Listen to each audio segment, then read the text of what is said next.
आगे तोर नहीं कसूर नहीं हमर कसूर गे, दोनों के कैला का ऊपर वाला दूर गे।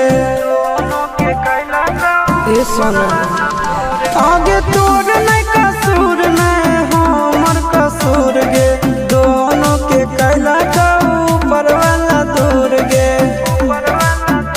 आगे शीशा के छोड़ा के तो मिलोगे चिंटू या न जान से, आगे सोना चिंटू या न जान से। जोड़ी है बनावल भगवान के, दोस्त नहीं इंसान के, आगे सोना दोस्त नहीं